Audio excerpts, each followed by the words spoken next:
Folks, welcome to the Jake Feinberg Show, and I don't use the term lightly.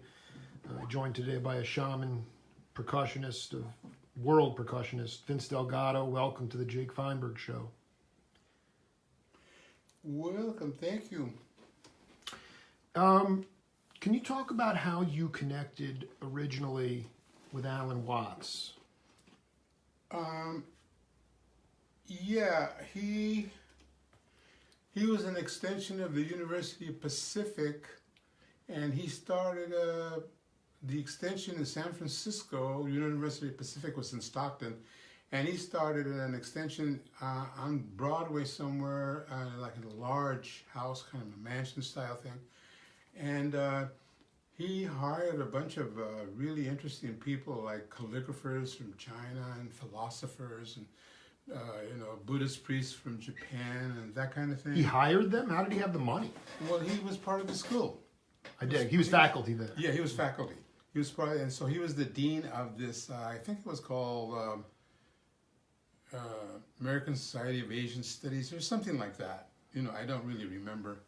But anyway, he had an open house one day, and me and my buddy Robert Garfield decided to go and check it out, and we went there. And while we were there, we recognized the voice, and the voice was of a person who had been playing far out world music, what we call world music now, which we called ethnic music at the time. Every Sunday he had a taped program there where he, presented all different kinds of music from Africa and Afghanistan, all over the world.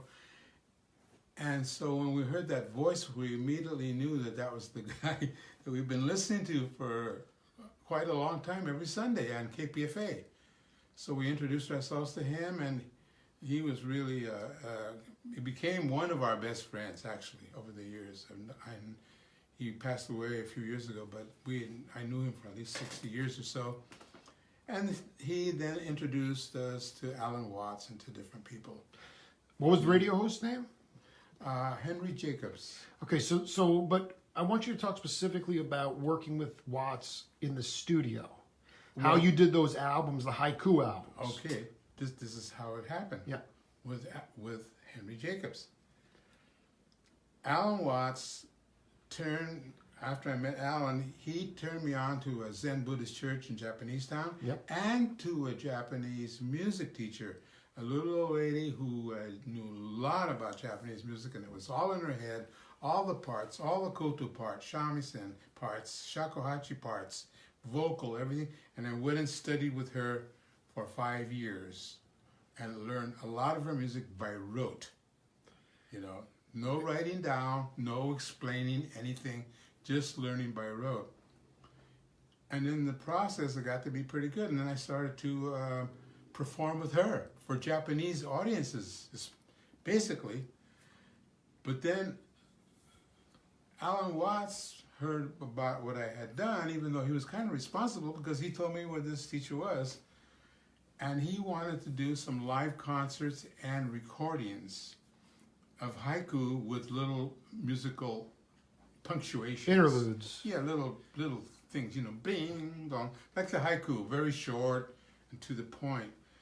And so we did a couple of concerts where he would do it in English, and then the Japanese women would do it in Japanese.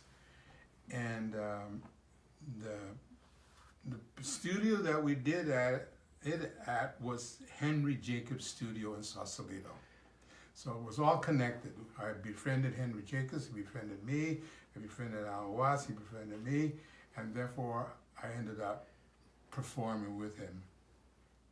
Live couple, and then those 2 albums, one's called Haiku, and the other one was Zen and Senryu, which was a